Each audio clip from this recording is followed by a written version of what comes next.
Antes de continuar, no te olvides de suscribirte a nuestro canal y activar la campana de notificaciones. Así, no te perderás ninguno de nuestros videos y no olvides compartirlo, como dice en 2 Tesalonicenses 3:1, para que la palabra del Señor corra y sea glorificada. Señor, gracias por permitirme ser tu instrumento, Señor, tu ministra competente. Gracias por darme este privilegio, Señor. Gracias porque sabemos que tu palabra es la que va a transformar nuestras vidas y regresa con fruto para ti. Te pedimos que abras nuestros ojos del entendimiento, Señor, que pongas palabras de sabiduría en mi mente, en mi corazón, Señor, para compartirla a mis hermanos en la fe. Y que todo lo que nos permitas entender hoy, Señor, lo hagamos, lo pongamos en práctica y seamos hacedores de ella. En Cristo Jesús. Amén. Bueno, entonces, si recordamos que venimos hablando de este tema desde la prédica que dimos en la alabanza, que hablamos de cuál es el fundamento de nuestra vida. Y en la alabanza vimos como que fueran las definiciones de cada uno y colocamos unos ejemplos muy simples. Luego en la prédica de hace 8 días empezamos, como son 4 los fundamentos, entonces habíamos hablado primero del fundamento de las doctrinas de hombre, que decíamos que la doctrina de hombre es que disfrazaban las cosas que hay en la palabra creyendo que vienen de Dios cuando no es así, ¿sí? Entonces, invenciones del hombre cuando no tiene nada que ver con la palabra, ¿sí? Como que tratan de camuflar la palabra ahí, pero Dios no lo ha dicho. Y colocamos el ejemplo de cuando Jesús estaba con los discípulos y que habían unos que se habían lavado las manos y que le preguntaban que por qué no se lavaban las manos. Cuando Jesús dijo, pero es que la palabra no dice eso. La palabra dice es que honre a su papá y a su mamá, y eso sí hay que hacerlo, porque ese es un principio que va a hacerlo y que la ley lo decía, ¿sí? Y luego hablamos de la filosofía, que en la filosofía es a través de la lógica y la razón, y todo el mundo empezó a dar su punto de vista, ¿sí? Y que concluimos que la única manera donde siempre nos vamos a encontrar es en la palabra, porque es viva, es eficaz y no es indiscutible, dice la palabra, ¿sí? Bueno, y hoy vamos a hablar de la ley de Moisés y de la gracia, pero vamos a empezar con la ley de Moisés. Entonces, para entender un poquito lo de la ley de Moisés, vamos a leer lo que dice Levítico 26:46. ¿Quién me ayuda con la lectura de Levítico 26:46? Gracias, bendecido Omar. Dice Levítico 26:46. Estos son los estatutos, ordenanzas y leyes que estableció Jehová entre sí y los hijos de Israel en el monte de Sinaí por mano de Moisés. Ok, entonces ahí está muy claro, son estatutos, ordenanzas y leyes que puso Dios con el pueblo de Israel a través de Moisés y con él. O sea que la ley, ¿para quién es? Para el pueblo de Israel. Entonces, ya teniendo claro eso, vamos a ver el primer video de por qué ellos tienen que cumplir la ley. Después de una deliciosa comida, el sol se pone. El ayuno ya comenzó.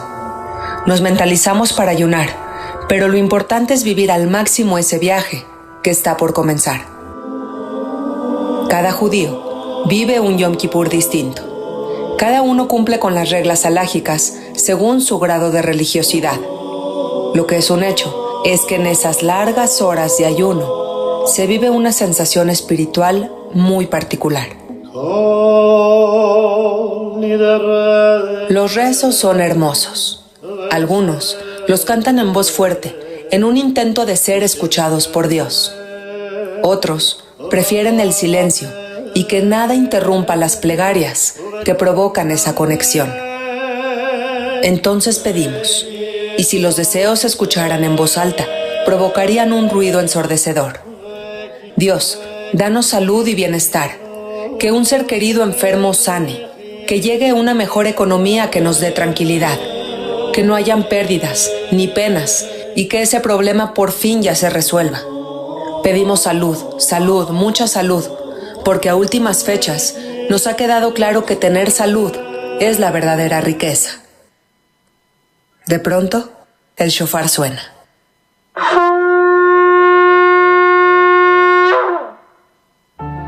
El ayuno está llegando a sus últimos minutos y todo está por volver a la normalidad. Listo. Entonces, este video que ustedes vieron es de la actualidad. O sea, son judíos que cumplen. ¿Y cuál era la ley que estaban cumpliendo ahí? Que era el ayuno. Entonces, ¿por qué lo tienen que hacer? Porque son judíos. Porque esa ley era para ellos. Entonces, ¿y se acuerdan qué era lo que ellos hacían en el ayuno? Lo que decía el video. Pedir. Entonces, cada uno pues es una jornada larga, que es casi un día, ¿cierto? En donde ellos lo único que hacen es piden salud, piden bienestar, piden por la mejor economía, piden por situaciones personales, piden por diferentes cosas, piden ellos en el ayuno.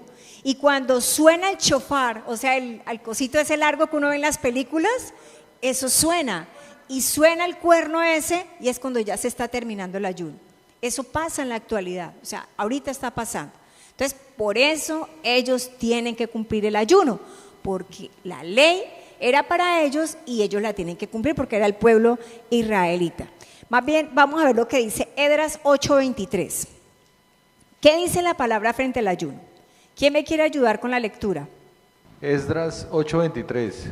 Ayunamos, pues, y pedimos a nuestro Dios sobre esto, y Él no fue propicio. ¿Viste? Entonces ellos piden sobre todo, lo que decían ahí en el video, que ellos piden sobre la salud, sobre circunstancias, sobre todo le piden al Señor y Dios les fue propicio y Dios les escucha la oración. Entonces, veamos que, nuevamente corroboramos que el ayuno pues es para los judíos. Ahora vamos a ver un video sobre el Sabbat, para entender qué es el Sabbat. צהריים. השבת אוטוטו נכנסת, וכבר מרגישים אווירה מיוחדת.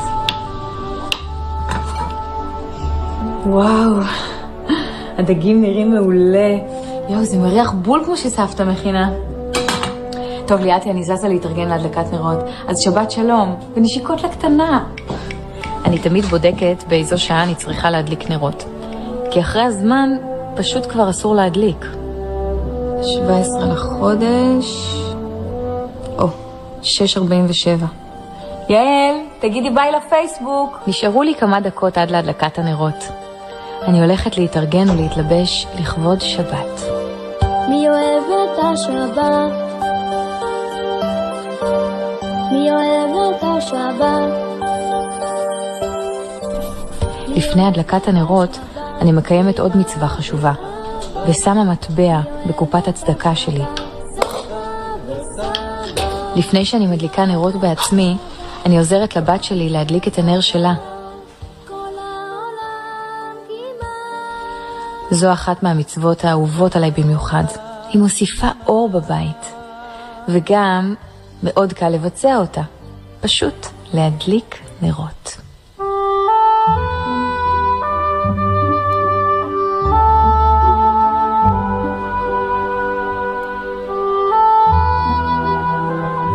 ברגע שסיימתי להדליק, אצלי כבר נכנסה השבת, ולכן לי אסור לכבות את האש. לאחר שכל הנרות דולקים, אני מניפה את הידיים מסביב לנרות 3 פעמים, מכסה את העיניים ומברכת. ברוך אתה אדוני אלוהינו מלך העולם, אשר קידשנו במצוותיו וציוונו להדליק נר של שבת קודש. הדקות הללו הן רגעי השיא האמיתיים שלי במשך השבוע. אני מתחברת לבורא העולם, מדברת איתו ומבקשת ממנו כל מה שאני צריכה. חיים מאושרים, נחת מהילדים, ברכה בעסקים, בריאות לכל המשפחה, והעיקר שיבוא כבר המשיח. שבת שלום. שבת שלום.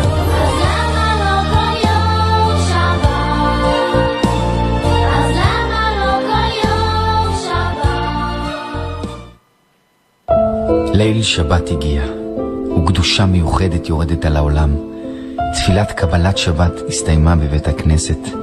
כולם חוזרים לערוך את סעודת השבת, ולכל אחד יש זוג מלאכים מיוחדים המלווה אותו לביתו. שבת שלום. שבת שלום. יש להתחיל תכף בסדר הקידוש. וקודם כל, שרים כולם יחד שיר מיוחד לכבוד שני המלאכים שהגיעו הביתה. שלום עליכם מלאכי השרת, מלאכי עליון. Entonces, ese es un pedacito de cómo hacen el Sabbat, porque el Sabbat empieza el viernes a las 6 de la tarde y termina el sábado a las 6 de la tarde. Y como ustedes pueden ver, las mujeres se quedan en casa y los hombres se van, los hombres de la casa se van. Es la forma como, o sea, lo que yo quiero mostrar hoy es la forma como hacen los ritos en Israel. ¿Y por qué los hacen? Porque la palabra lo dice y les corresponde a ellos. ¿Quiere decir que a nosotros nos corresponde hacer ritos? No. Entonces, esa es la claridad. ¿En dónde está fundamentada mi vida? Porque acuérdense que nosotros hemos sido llamados para otra cosa, no somos israelitas. Entonces, nuestro fundamento es otro. Ahora más adelante lo vamos a mirar. Tú me has preguntado, tú me has hecho una pregunta hace 8 días, ¿te acuerdas? Que tú me has dicho que por qué que si los israelitas habían hecho ídolos en algún momento. Sí, por desconocimiento, antes de que llegara la ley, ellos hicieron ídolos. Eso fue el becerro de oro. Ahí está la respuesta, Lucas. Antes, cuando ya Dios le dijo a Moisés, lo llamó al monte del Sinaí y le puso las leyes y las ordenanzas y todo esto, ellos no volvieron a hacer nada de eso. Y hace 8 días hablábamos de los ídolos, ¿te acuerdas? Que mostramos videos en donde que ellos adoraban, no los israelitas, sino que ahora adoran estatuas y adoran todo ese cuento, que eso es doctrina humana, porque la palabra no habla de eso. Al contrario, la palabra dice que no hay que adorar ídolos. Entonces, vamos a ver qué nos dice la palabra en Deuteronomio 5, del 12 al 14. La palabra nos dice que guardarás el día de reposo para santificarlo como Jehová tu Dios te ha mandado. 6 días trabajarás y harás toda tu obra, mas el 7º día es reposo a Jehová tu Dios. Ninguna obra harás tú, ni tu hijo, ni tu hija, ni tu siervo, ni tu sierva, ni tu buey, ni tu asno, ni ningún animal tuyo, ni el extranjero que está dentro de tus puertas, para que descanse tu siervo y tu sierva como tú. ¿Se dieron cuenta que la mamá le dijo que se desconectara del Facebook? ¿Sí? Completamente desconectados a las 6 de la tarde hasta el otro día y hacen todo un rito que es el que les correspondía hacer a ellos. Y ellos conocen perfectamente las leyes y las ordenanzas porque lo hacen al pie de la letra. A eso fueron llamados ellos. Ahora vamos a ver otro video que es sobre la Pascua judía. La Pascua judía, una festividad que conmemora la liberación de la esclavitud en el Egipto faraónico hace unos 3.200 años y que esta vez se vivirá en medio de unas fuertes medidas de seguridad. La población israelí se reunirá esta noche para la tradicional cena de Pascua, abriendo así un periodo de 7 días de fiesta que para los judíos en la diáspora será de 8. La fiesta coincide con un aumento de tensión en la zona, con la subida a nivel 3 de emergencia a raíz del atentado suicida palestino del lunes en un autobús de Jerusalén, el primero en años, y que ha reivindicado el movimiento islamista Hamas. Esta alerta se debe también a que el Pesaj es una de las 3 fiestas de peregrinación a Jerusalén, lo que incrementa considerablemente el número de visitantes judíos al Sagrado Muro de las Lamentaciones. De acuerdo a la tradición del libro del Éxodo, durante esta fiesta los judíos no consumen ningún alimento fermentado para recordar que en su huida no pudieron esperar a que la masa del pan subiera y se horneara de forma correcta. A cambio, comen la matzá, un panacimo que se prepara en panaderías especiales con harina y agua y cuya mezcla se introduce al horno casi de inmediato. Además, como explica el judío ultraortodoxo Asel, también limpian a conciencia su vajilla, pues puede quedar algún resto de lo que llaman hametz. También, según Lea Gleiser, aprovechan esta situación para limpiar su casa y su propio interior. Las calles del centro de Jerusalén se han sumado al ambiente festivo con iniciativas municipales como el trazado de dibujos en 3D sobre el suelo, obras de artistas internacionales que muchos ciudadanos utilizan como fotocall, resaltando su lado más divertido. La Pascua era la fiesta de los panes sin levadura. ¿Sí escucharon ahí por qué ellos hacían los panes sin levadura? ¿Sí se acuerdan de la historia? ¿Por qué? ¿Qué pasó con los panes sin levadura? Porque no alcanzaron a colocarle la levadura a los panes cuando Dios los estaba sacando del pueblo. Entonces por eso es la fiesta de los panes sin levadura, es la Pascua judía, donde ellos celebran, conmemoran la liberación del pueblo de Israel. ¿Se acuerda cuando Dios los sacó del pueblo de allá de donde los tenían esclavos y los sacó? Entonces vamos a ver lo que dice Éxodo 12 del 26 al 28. ¿Quién me ayuda con la lectura, por favor? Y cuando os dieron vuestros hijos, ¿qué es este rito vuestro? Vosotros responderéis, es la víctima de la Pascua de Jehová, el cual pasó por encima de las casas de los hijos de Israel en Egipto, cuando hirió a los egipcios y liberó nuestras casas. Entonces el pueblo se inclinó y adoró. Y los hijos de Israel fueron e hicieron puntualmente así, como Jehová había mandado a Moisés y a Aarón. Gracias.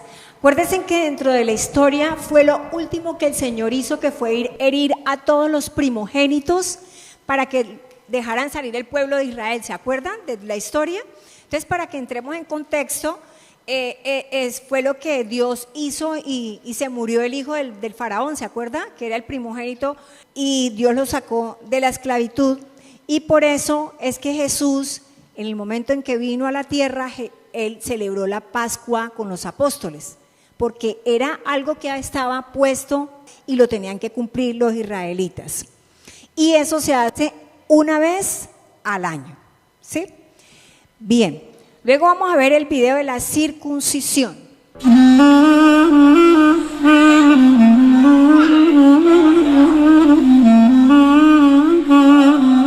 Es un bebé de 8 días. Al 8º día se le hace la ceremonia de circuncisión. Aquí está toda la familia cercana al niño.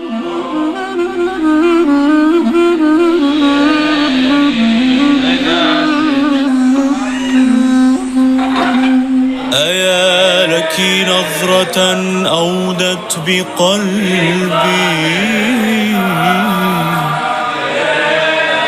وغادر سهمها. La ceremonia de circuncisión representa la responsabilidad que tienen los padres de educar a sus hijos, y que dar vida no representa solo dar vida física, sino también darles una responsabilidad espiritual. Dios te creó, pero te creó imperfecto para que tú puedas parecerte a Dios por medio del proceso de perfeccionarte.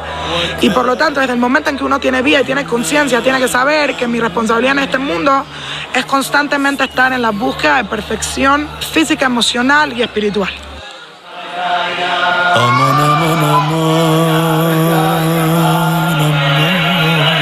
Dejo Hebrón profundamente conmovido por haber presenciado esta práctica ancestral y comprender su significado en un lugar tan sagrado para las 3 grandes religiones monoteístas.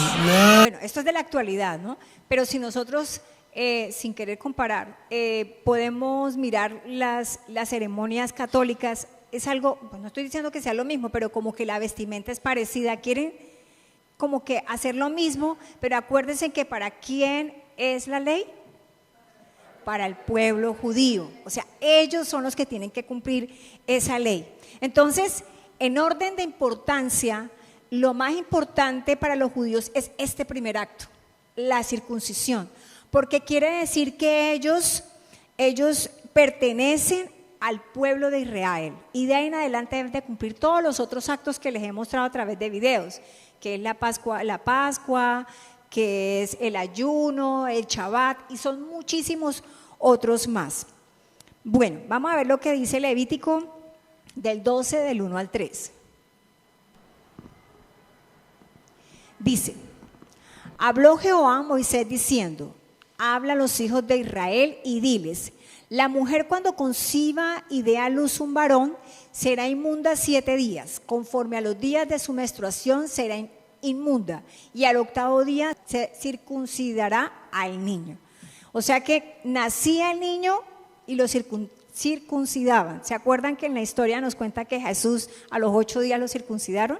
Él era israelita, tenía que cumplir la ley. Bien, listo. Entonces, acuérdese que ¿cuál es el objetivo de esta prédica? Identificar dónde está fundamentada mi vida. Ya miramos las dos anteriores, que era la doctrina de hombre, y habíamos visto la filosofía. Ahora estamos viendo la ley de Moisés. Entonces, tenemos bien claro que ni la doctrina tiene nada que ver con nosotros, porque eso es algo humano que no lo ha puesto Dios, que la filosofía es lógica y razón, y que la ley de Moisés pues tiene que ver es con el pueblo de Israel, nada que ver con nosotros. Vamos a ver qué tiene que ver la ley con el diezmo. Vamos a Números 18, de 21 al 24, que dice: y he aquí, yo he dado a los hijos de Leví todos los diezmos en Israel por heredad por su ministerio, por cuanto ellos sirven en el ministerio del tabernáculo de reunión. Porque los levitas he dado por heredar los diezmos de los hijos de Israel que ofrecían a Jehová en ofrenda, por lo cual les he dicho: entre los hijos de Israel no poseerán heredad.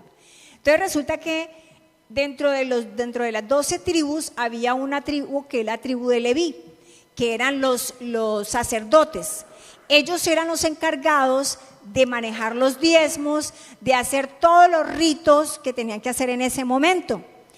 Y ellos no recibieron heredad de tierra. Luego dice en Número 18, 25, 26, y habló a Jehová a Moisés diciendo: así hablarás a los israelitas y les dirá: cuando toméis los hijos de Israel los diezmos que os he dado de ellos, pues vuestra heredad, vosotros presentaréis de ellos en ofrenda decida a Jehová el diezmo de los diezmos. O sea que ellos también diezmaban, ¿sí? De lo que ellos recibían, ellos diezmaban, pero eran los levitas porque ellos no habían recibido heredad. Había algo muy importante. Los únicos que manejaban la parte del templo eran los levitas. Entonces Ninguno otro de las otras tribus podían entrar ni al lugar santísimo, ni hacer nada de lo que tenían que hacer los levitas, porque era función, era parte de la ley, era función de los levitas. Entonces era responsabilidad de ellos. Entonces, como responsabilidad de ellos, pues ninguno otro podía hacer eso, porque si lo hacía, podían morir. Eso lo decía la ley y había que cumplir. ¿Habían escuchado hablar del Yom Kippur? Bueno, muy poquitos. El Yom Kippur hace parte también de una fiesta que tienen que celebrar los judíos. Entonces vamos a escuchar qué es lo que dice la fiesta del Yom Kippur. ¿Qué es Yom Kippur?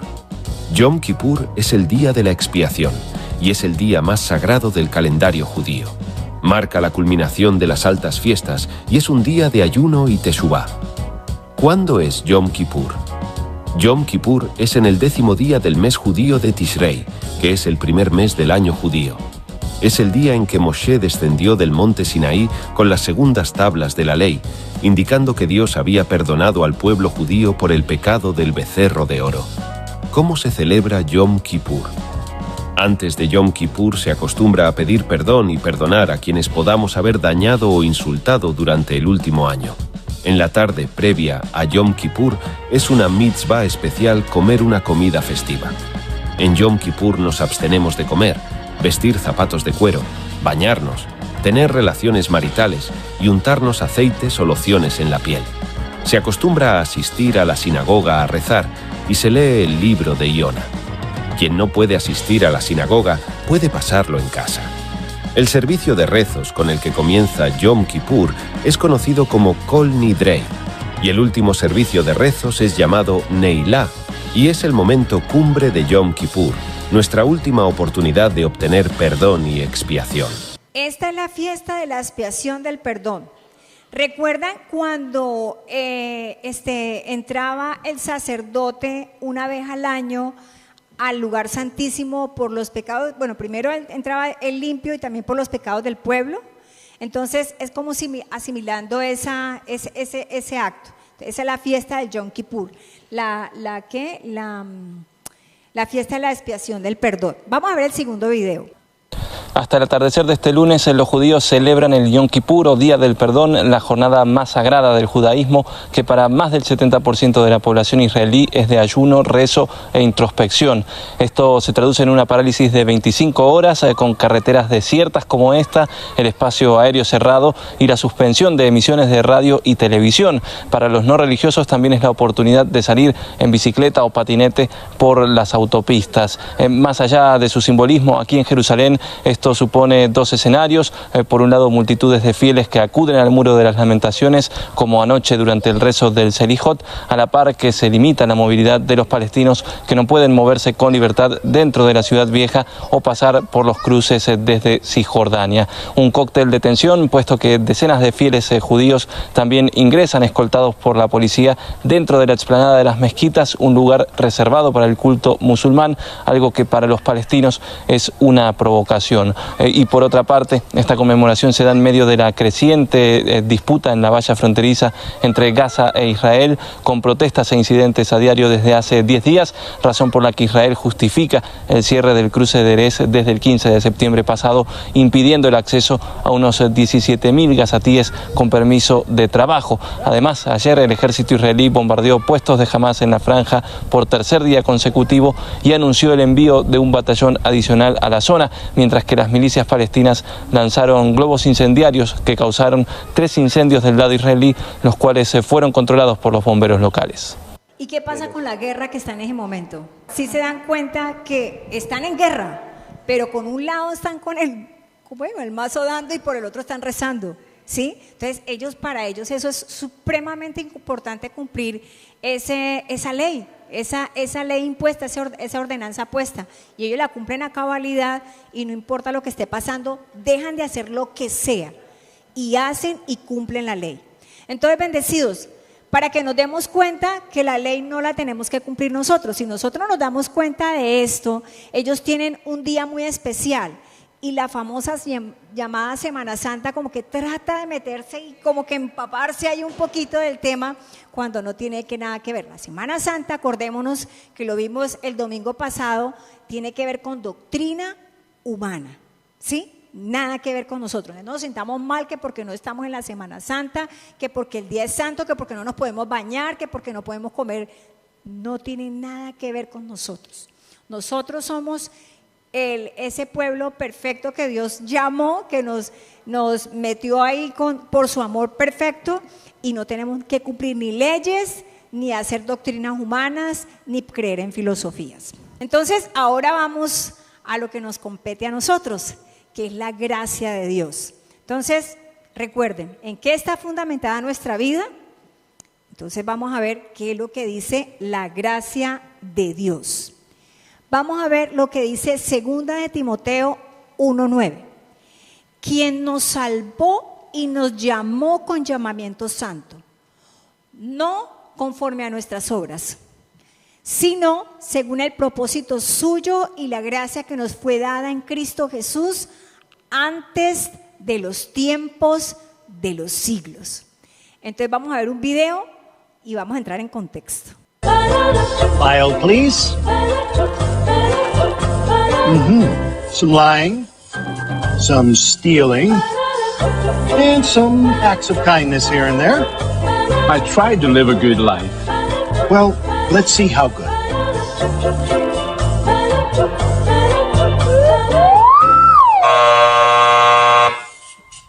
This way.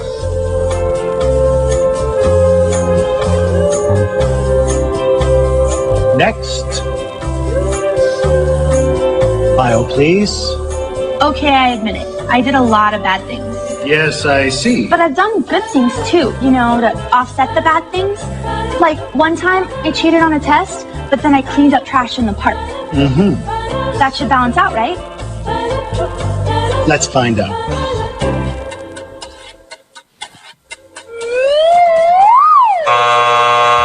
This way. That should have balanced out, right? It should have balanced out. Next. File, please. Impressive. Oh, yeah.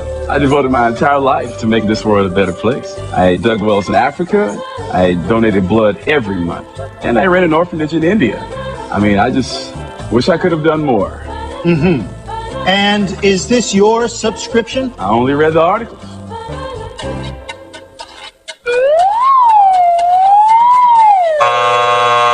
I only read the articles. I only read the articles. Next. My mom goes to church. Was baptized as a baby? Take American Express, right? Next. File, please. Whoa. Somebody's been busy. Well, let's get this over with. Sorry, I didn't know he was with you. Okay, step on the scale. Not you. Him.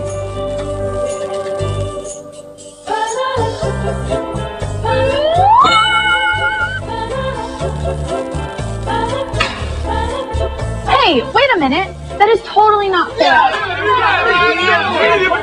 That's why it's called grace.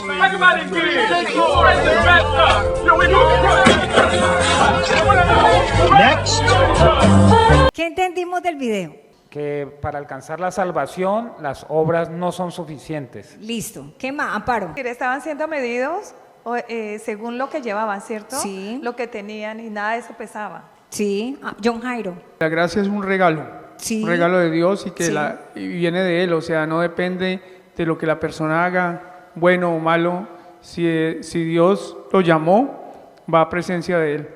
Así es. Entonces, eso es, haciendo antesala con este video, es bendecida. Otra cosa, pues fuera de lo que dijeron, me parece que ahí también tiene que ver que él pagó el precio, ¿sí? Por ser hijos de, nosotros somos hijos de él, entonces él pagó un precio para que tengamos salvación eterna, entonces no hay necesidad de obras y ninguna obra va a ser suficiente para alcanzar ese logro. Bien, sí, es un aporte muy importante. Ninguna obra es suficiente para alcanzar lo que ya Dios hizo. Entonces, vamos a ver lo que dice Efesios 2, del 8 al 9. Porque por gracia sois salvos, por medio de la fe. Esto no es de vosotros, pues es don de Dios. Dando la explicación del video. No por obras para que nadie se gloríe. Bien. ¿Está claro o hay alguna pregunta? Listo, perfecto. Entonces vamos a ver un muñequito que hice. Y en este muñequito, Amaury nos trató de explicar el día de la reunión de esposos cómo está dividido dentro de nuestra mente cada cosa. Entonces, para entrar un poquito en contexto, arriba está la mente, lo amarillo es la mente. Y ahí en la mente está la carne y está el alma, ¿sí? Y en esa carne y en esa alma vamos a mirar lo que dice Primera de Pedro 1:22. Entonces, si alguien me ayuda buscándolo para leerlo, por favor, para poder entender. Primera de Pedro 1:22. Habiendo purificado vuestras almas por la obediencia a la verdad, mediante el Espíritu, para que el amor fraternal no fingido, amaos unos a otros entrañablemente de corazón puro. Porque nuestra alma purificada, el alma, ¿cómo purificamos el alma? ¿Con qué? Con la obediencia a la palabra. O sea que dentro de la mente encontramos, bueno, digamos que aquí está el muñequito. Entonces encontramos la carne, el alma, el cuerpo, que es el templo de Dios, y el espíritu, que es el que está revestido por Dios, ¿cierto? Entonces, la palabra en Primera de Pedro 1:22 dice que nuestra alma es purificada mediante el espíritu, o sea, mediante la palabra. El alma es donde están las emociones, en donde llega el pensamiento y lo que sale de nuestra boca. Entonces, ¿qué va a hacer? ¿Será que va a salir el fruto del Espíritu? O si no tenemos una buena relación con Dios, pues ¿qué va a pasar? Va a salir rabia, va a salir enojo, va a salir envidia, va a salir maldicencia, ¿cierto? Entonces, siempre nuestra alma va a ser purificada con la palabra. Entonces, para ser purificada con la palabra, ¿qué tenemos que hacer? Obedecerla, pero también para obedecerla tenemos que escucharla. Tenemos que tener una buena relación con Dios. Luego, ¿qué dice en 1 Corintios 3:16? Dice, ¿no sabéis que sois templo de Dios y que el Espíritu de Dios mora en vosotros? Listo, entonces ahí está la explicación, mira. El cuerpo es el templo de Dios, 1 Corintios 3:16. El cuerpo es el templo de Dios y que dentro de ese templo está el Espíritu de Dios que reviste nuestro espíritu. O sea, cuando Dios nos mira a nosotros, no nos está mirando a nosotros, está mirando Él mismo. Porque este es el Espíritu nuestro y este es el Espíritu de Dios que reviste el Espíritu nuestro. Entonces, cuando Dios nos mira, se está mirando Él mismo. Entonces, mire la importancia de saber qué es lo que hay dentro de cada uno de nosotros. Ahora vamos a lo que dice Romanos 8:3. Por lo que era imposible para la ley, por cuanto era débil por la carne, Dios, enviando a su Hijo en semejanza de carne de pecado y a causa del pecado, condenó al pecado en la carne. Aquí está el cuerpo y dentro de cada uno de nosotros está la carne, está el alma, está el cuerpo, está el espíritu. La carne está ahí, pero Dios la condenó ahí. ¿Y por qué la condenó ahí? Para que mientras estemos en este cuerpo seamos necesitados de Dios. O sea, siempre vamos a ser necesitados de Dios y esa carne que está ahí siempre nos va a querer avergonzar. Por eso es lo importante de la buena relación con Dios. Eso es lo importante, de que siempre estemos alimentándonos con la palabra para que esa palabra siempre purifique nuestra alma y lo que salga de nosotros siempre sean los frutos del Espíritu. Ahora vamos a lo que dice Gálatas 5:19-21.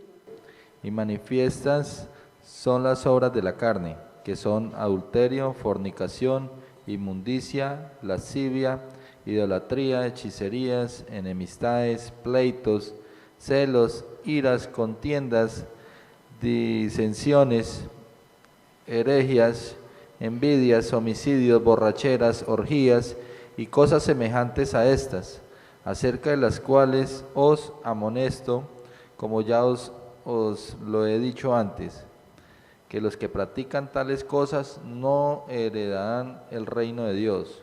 Quiere decir que eso está en el cuerpo, ¿cierto? Que cada uno de nosotros lo tenemos y que si nosotros hacemos eso, no heredamos el reino de Dios. Pero el reino de Dios no es la vida eterna, es que aquí no vamos a reinar en vida. Vamos a tener dificultades, vamos a tener peleas con nuestra esposa o con nuestro esposo, con nuestros hijos o con nuestras hijas, con nuestros vecinos, porque vamos a estar haciendo esas cosas que están en la carne y no nos van a dejar reinar en vida. Ahora vamos a lo que dice Colosenses 2:11.